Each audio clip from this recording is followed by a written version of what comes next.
Hey everybody, this is Casey Magixwell with the Muse Effect for the day. This is going to be the part 2 to looking more into the veil, to the most recent video that I uploaded.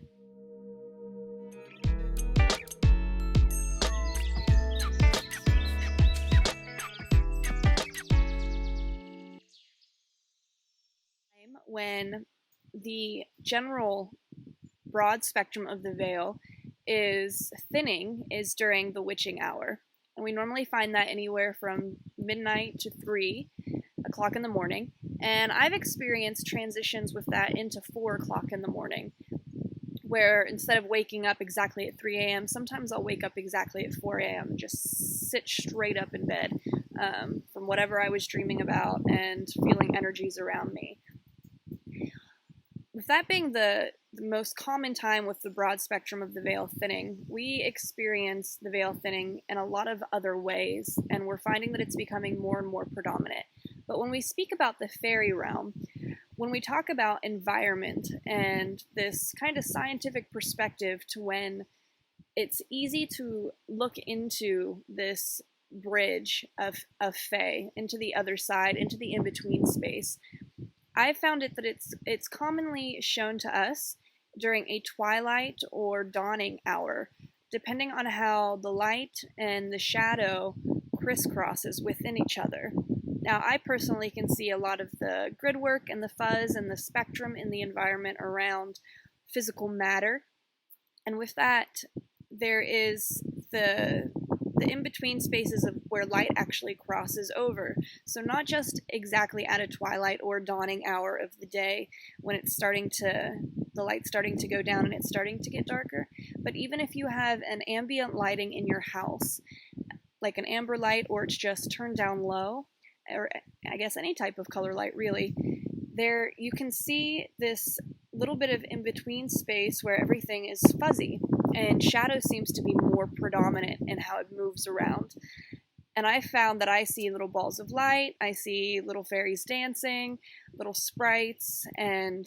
even shadow people and gremlins and all kinds of stuff coming out in the grid work of the environment, depending on how the light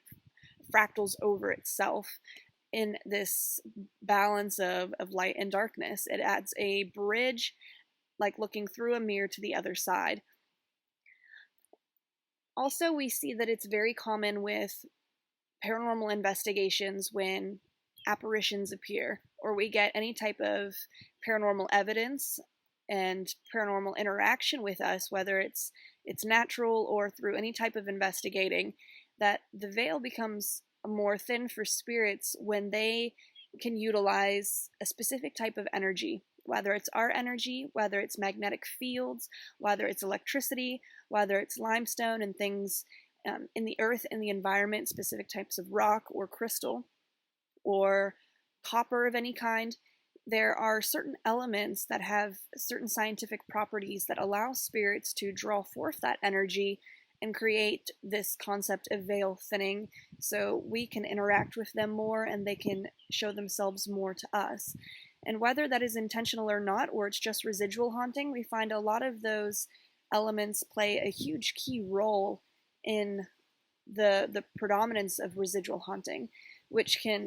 residual hauntings from past life experience, things imprinted into the land, pain bodies. It could be very recent from people that have passed on that may not even know that they have passed on, and they are just in this routine, so to speak.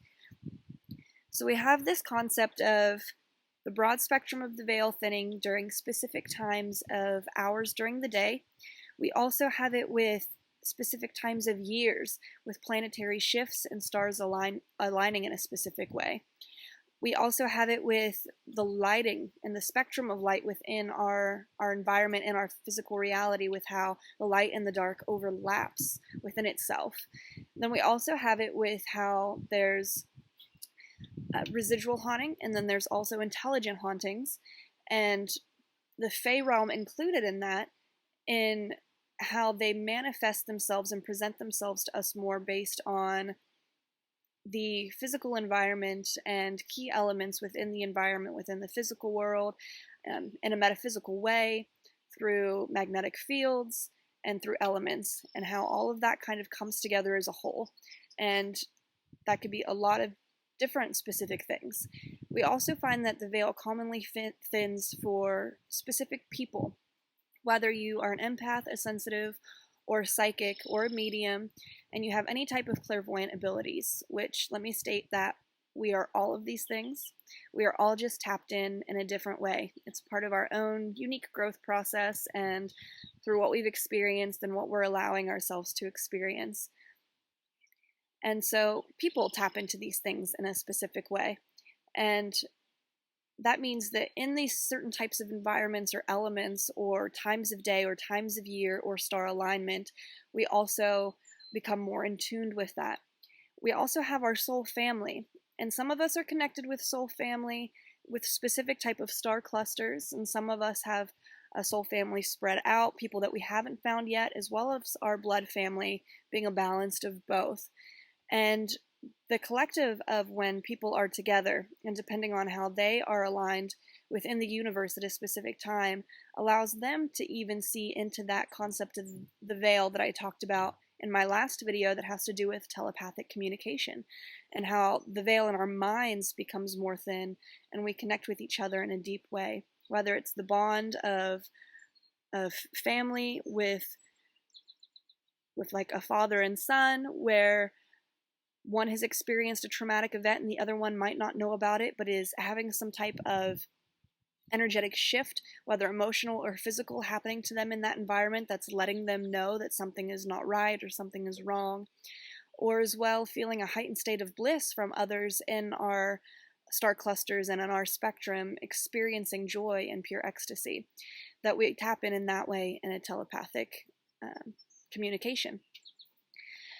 So I want to keep this a little bit short and quick because I'm on a time schedule, but I wanted to fit this in really quick. If you have any questions, I'll continue to make more videos about it and hopefully get more specific for a part 3. So thanks for tuning in.